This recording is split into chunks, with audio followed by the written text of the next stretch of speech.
want to talk to you about just some of your coaching talent and skills. Dave Bing says you have a photographic memory. I wish I did. Yeah. I have good recall for some reason. I can recall a lot of things. The problem is most of it's the bad plays and the bad games. But oh, come on, I'm sure there's more than that. And some of the good ones. But I have good recall of events in the past. And how does it help you? Well, I think everything you can remember, everything you've learned, if you can't remember it, isn't going to help you too much. But if you can remember events and how things went and how different things were handled, I think it certainly can help you as you go forward. I think one of the keys to coaching is that you are getting better every year. I'm learning things as I go through the Olympics. We learn things talking to Jason Kidd, learn things from Mike D'Antoni and Nate McMillan, how Mike Krzyzewski prepares. All those things help you become better. If you think you have all the answers, it's about the time you're done. You need to be done. What do you think makes a successful coach? You know, there's a lot of different ways to coach. There's a lot of different personalities, a lot of different methods. But I think you have to be able to deal with your players in a fair way and that they understand and that they accept. You can't please them all, but they have to feel you're fair and even-handed with them in what you do. And I think you have to have a consistent approach to how you do things. And within that consistency, it's important to be flexible as a coach. You don't, it's not all black and white. There's a lot of gray in coaching and how you handle players and how you coach your team. I remember when I was starting coaching, I'd recommended a certain scouting report when the game started and we were going to do this.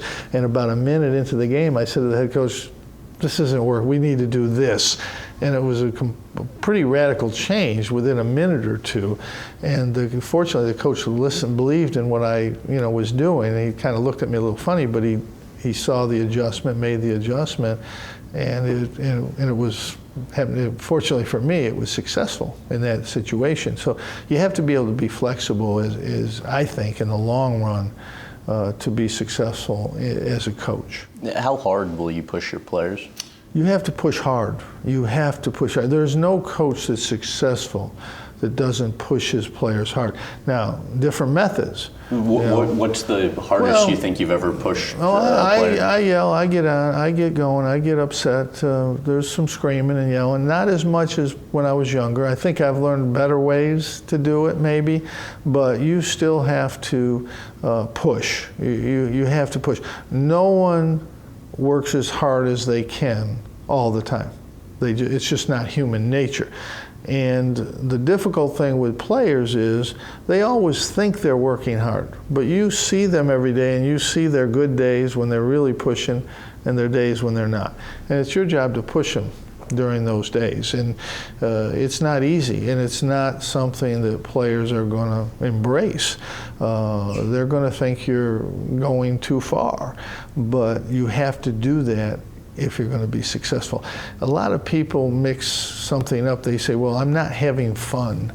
Well, at practice, it's not fun. I mean, it can be satisfying, but when you're running for 2.5 hours and somebody's on you to go harder and play better, play smarter, I don't think you can characterize that as fun. It's hard work, and winning the games is the fun part, but you don't get there unless you go through the hard work part. And that's something I think that people sometimes don't understand. It's not a lot of fun to get up and go to practice at 8 o'clock Saturday morning and push yourself for 2.5 hours and come right back Sunday and practice Christmas Day and New Year's Eve. It's not a lot of fun, but the fun is in the winning, and the only way you can get to that is to go through the hard part.